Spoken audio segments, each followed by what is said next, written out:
Hello everyone, welcome to our YouTube channel. आज की class हम क्वेश्चन डिस्कस करेंगे शैक्षिक, दार्शनिक और दर्शन से रिलेटेड। जो हमारे कुछ फिलोसोफर्स हैं उन्होंने शिक्षा को लेकर किस प्रकार के अपने विचार प्रस्तुत करे हैं, इससे रिलेटेड क्वेश्चन है। नंबर ऑफ क्वेश्चंस कम है, लेकिन जितने क्वेश्चन हैं वो एक तरह से इस टॉपिक के रिविजन के लिए पर्याप्त है। क्वेश्चन नंबर फर्स्ट की बात करते हैं। क्वेश्चन नंबर फर्स्ट है हमारा, आत्म प्रत्यक्षीकरण के लिए अनुशासन आवश्यक है। सहज क्रियाकलापों का दमन, स्वच्छंद अनुशासन या बाहरी रुकावटें ना हो, सृष्टि के आध्यात्मिक मूल्य अर्जित करने में अध्यापक को बच्चों का मार्गदर्शन करना चाहिए। अनुशासन का उपयुक्त विवरण दार्शनिक विचारधारा के किस संप्रदाय से जुड़ा हुआ है? प्रकृतिवाद, व्यवहारिकतावाद, आदर्शवाद या मानवतावाद? क्या होगा इसका राइट आंसर? इसका राइट आंसर रहेगा ऑप्शन नंबर थर्ड, आदर्शवाद, आइडियलिज्म। देखिए, आदर्शवाद किसकी बात करता है? किसी प्रकार की रुकावट ना हो, एक साफ वातावरण हो। अगर इस तरह का अगर माहौल रहेगा तो उसमें एक बेहतर शिक्षा बच्चों को मिल सकती है, एक बेहतर अधिगम हो सकता है। तो इस तरह से रिलेट करके हम समझ सकते हैं, क्योंकि ये डेफिनेशन से जुड़ी हुई है हर एक तरह की फिलोसफी से, चाहे वे प्रकृतिवाद हो, व्यवहारिकतावाद हो, आदर्शवाद हो या मानवतावाद हो। इस प्रकार की डेफिनेशन हमारे पास 4 या 5 बार आएंगी, तो जितने भी प्रकार की ये जो फिलोसफी है वे सारी हमारी क्लियर हो जाएगी। तो ये इसका आंसर रहेगा ऑप्शन नंबर थर्ड, आदर्शवाद।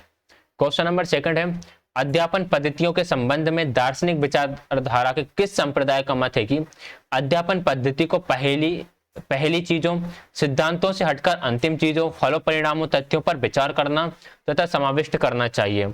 धारणाओं का सत्यापन करने की प्रक्रिया के दौरान उन्हें अनुभव के अधीन छोड़ देने में ही सत्य के उदाहरण मिलते हैं। सत्य का अर्थ सत्यापन है। अब ये विचारधारा किस से जुड़ी हुई है, किस फिलोसफी से जुड़ी हुई है? तो ये विचारधारा जुड़ी हुई है यथार्थवाद से, रियलिज्म से। आगे हम बात करेंगे क्वेश्चन नंबर थर्ड की, निम्नलिखित में से कौन सा विचार रविंद्रनाथ टैगोर के दृष्टिकोण से संबंधित नहीं है? फर्स्ट है, उनके दर्शन का मुख्य विचार मानवतावाद है। उन्होंने हस्तशिल्प केंद्रित शिक्षा की वकालत की थी। ऑप्शन नंबर सेकंड बिल्कुल ठीक है। वे मन बुद्धि की स्वतंत्रता में विश्वास रखते थे, जिससे स्वतंत्रता के माध्यम से ही प्राप्त किया जा सकता है। बिल्कुल ठीक। वे बच्चों की प्रकृति को अपृथक कथनीय साहचर्य में रखकर पोषित करना चाहते थे। ये भी ठीक है, लेकिन ये मानवतावादी नहीं थे, ये थे प्रकृतिवादी। तो प्रकृतिवादी विचारधारा के थे आपके रविंद्रनाथ टैगोर। तो फर्स्ट ऑप्शन यहाँ पर राइट आंसर हो जाएगा। नोट पूछा था, ये गलत है, इसलिए ये इस ऑप्शन का right answer option number first है। क्वेश्चन नंबर थर्ड है, क्रांतिक शिक्षण उपक्रम संबंधित है क्रिटिकल पेडागोजी, जिसे हम बोलते हैं आलोचनात्मक शिक्षा शास्त्र। तो आलोचनात्मक शिक्षा शास्त्र उपक्रम किससे संबंधित है? पालो फ्रीएरे से, जेरोम ब्रूनर से, रॉबर्ट गेने से या फिर लेव वाइगोस्की से? Right answer option number first रहेगा। पालो फ्रीएरे जो है उससे जुड़ा हुआ है आपका आलोचनात्मक शिक्षण शास्त्र, जिसे हम बोलेंगे क्रिटिकल पेडागोजी। क्वेश्चन नंबर 5 है, निम्नलिखित में से कौन सी दार्शनिक विचारधारा है जिसके अनुसार भौतिक जगत एक वास्तविकता है, मानव और अन्य जीवधारियों को वातावरण के प्रति अनुकूलन करना चाहिए, भौतिक वातावरण सीमित होता है, अध्यापक का किसी प्रकार का हस्तक्षेप बच्चों के लिए हानिकारक होगा, अतः उनके विकास में किस प्रकार के सुझाव, निर्देशन अथवा हस्तक्षेप का कोई स्थान नहीं होता? इस प्रकार के किस नहीं, यहाँ पर शायद इस आना चाहिए। इस प्रकार का अगर आप बच्चों को सुझाव वगैरह कोई देता है शिक्षक, तो वे उसका कोई स्थान नहीं होता। कुल मिलाकर बच्चे खुद से ही सीख सकते हैं। इस प्रकार की विचारधारा कौन बोलता है? इस प्रकार की विचारधारा बोलेगा ह्यूमनिज्म, यानी कि मानवतावादी। Right answer option number third रहेगा। देखिए, यहाँ पर अगर हम डेफिनेशन से समझने की कोशिश करें, भौतिक जगत एक विचारधारा यानी प्राकृतिक जगत की बात कर रहे हैं। मानव और अन्य जीवधारियों को वातावरण के प्रति अनुकूलन करना चाहिए। कुल मिलाकर बात यह है कि जितने भी जीव वातावरण में रह रहे हैं, यानी प्रकृति में रह रहे हैं, वातावरण के अनुसार उन्हें अपने आप को बदलना होगा, तभी वे उसमें रह सकते हैं। भौतिक वातावरण आपका सीमित होता है, किसी प्रकार का हस्तक्षेप बच्चे के लिए हानिकारक रहेगा। अध्यापक अगर इसमें किसी प्रकार का हस्तक्षेप करते हैं तो वे बच्चों के लिए हानिकारक रहेगा। तो इस प्रकार की बात करिए मानवतावादी ने, जिन्होंने बच्चों को महत्व दिया है। क्वेश्चन नंबर 6 है, मूल शिक्षा होती है बेसिक एजुकेशन, स्टूडेंट बेस्ड यानी छात्र आधारित होती है। बिल्कुल ठीक। क्रियाकलाप आधारित होती है, ये भी सही है। प्रयोग आधारित होती है, ये भी ठीक है। तो right answer option number fourth हो जाएगा ये सभी।